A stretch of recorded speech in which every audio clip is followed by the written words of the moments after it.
Vamos então aqui trabalhar agora no Power BI com as variáveis dentro do DAX. Variáveis, elas são úteis tanto para aumentar a performance do seu relatório, como também para organizar o seu código. Usando variáveis, você deixa o seu código DAX muito mais legível, muito mais fácil de você entender e também poder consertar em algum problema que você veja dentro do seu código.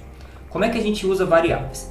Para usar variáveis, eu vou utilizar aqui o nosso cálculo de valor total acima de 10 do último vídeo. Se você não assistiu o vídeo ainda, vê lá como é que a gente criou esse padrão SumMax junto com filter. E dentro desse código, ele é ótimo para ser organizado, porque até então tá simples de eu entender. Aqui eu tenho uma SumMax, eu abro a SumMax, o primeiro argumento dela é uma tabela que já vem filtrada e o segundo argumento é um filtro. Essa medida DAX está até pequena, tá fácil de entender. Porém, quanto mais você vai avançando no Power BI, você vai vendo que as suas medidas ficam mais complexas. Por isso que eu falei que usar variáveis também organiza e deixa o seu código mais legível. Como é que eu escrevo variáveis? Como é que é o padrão?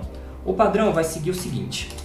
Para eu usar variáveis, eu sempre vou escrever um identificador var, V-A-R. Vou escrever o nome da minha variável. Ele vai ficar em tom de verde dentro do Power BI. Aqui do lado eu vou escrever a expressão da minha variável, uma expressão DAX. Nesse caso aqui eu vou escrever um só para ilustrar. E na segunda linha eu vou retornar, usar o return. E nesse return eu posso retornar a variável que eu escrever ou qualquer cálculo que utilize essa variável. Então esse é o padrão de escrita utilizando variáveis dentro do Power BI. Vamos usar essa variável para organizar esse código. Olha só o que eu posso fazer. Eu vou, em vez de escrever variável, eu vou colocar aqui na minha tabela filtrada. Tá? Isso aqui é um requisito das variáveis do Power BI, eu não posso ter espaço nos nomes dela. E o que eu vou fazer? Eu vou trazer essa tabela aqui que eu filtrei, vou dar um Ctrl X e vou colocar ela como uma variável. Então, isso aqui é uma sintaxe de uma variável. Eu tenho no lado esquerdo o nome da minha variável e do lado direito o que eu quero que aquela variável armazene. No caso, eu quero que ele pegue a minha tabela de compras e filtre a quantidade acima de 10. E aqui, como eu falei, eu posso utilizar a minha variável dentro do return, dentro de outra expressão DAX também. Então eu vou fazer o quê? Vou apagar aqui, deixa eu subir, vou dar um espaço para baixo e aqui no primeiro argumento da SumMax, que a gente já sabe que é uma tabela, eu vou colocar a tabela filtrada, que é a minha variável, certo? Então, olha como fica mais fácil de eu ler o meu código e também uma forma mais fácil de eu organizá-lo. Então, eu sei que eu crio primeiro um cálculo de uma tabela filtrada, em que eu estou pegando a minha tabela de compras e filtrando a minha quantidade acima de 10, e eu estou utilizando essa variável dentro da minha SumMax, retornando no final o valor dela. Se eu colocar aqui, dar um check, o valor em si não muda, o cálculo não muda. Ele fica mais organizado e mais fácil de, se alguém pegar o seu relatório, por exemplo, também entender o que você está fazendo. Os nomes das variáveis ajudam muito. E outra coisa interessante, olha só, vamos aqui expandir mais o uso das variáveis. Eu poderia, ao invés de calcular acima de 10, eu vou mudar o nome da minha medida para calcular acima da média.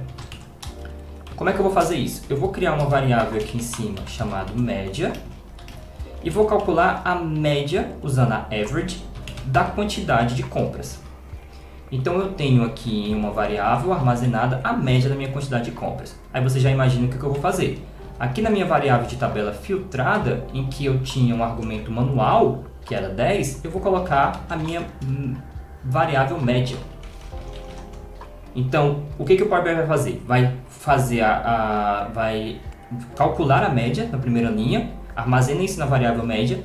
Na minha segunda linha, a tabela filtrada vai ser uma filter das minhas compras, só que agora a quantidade vai ser maior do que a média, que é uma variável que já está calculada. E no final eu vou fazer um return usando a SumMax, também da minha tabela filtrada, que agora é acima da média. Então se eu der um check aqui, agora sim o meu valor vai mudar, porque ao invés de utilizar o valor de 10, ele vai utilizar essa quantidade média aqui do meu relatório, 8,5 por exemplo. E agora o meu valor vai ser um pouco diferente do que aquela que a gente tinha calculado, tá? Mas voltando aqui para a minha medida, esse aqui é uma das principais aplicações das variáveis, tá? Lembrando, ele deixa tanto organizado o seu código, como também tem uma questão de performance. Internamente, no mecanismo de cálculo do Power BI, escrever variáveis e deixar ele calcular em partes é muito mais performático do que você solicitar que ele faça tudo no momento do contexto de filtro. Utilizem variáveis, tornem o seu código mais legível, mais organizado, e vocês vão ver que naturalmente os seus cálculos vão avançando só por uso desse recurso. Então, eu espero que tenham gostado do vídeo, e no próximo vídeo eu vou trabalhar com vocês um último padrão DAX bem bacana para você fazer média em granularidades diferentes, tá? Espero vocês na próxima. Valeu!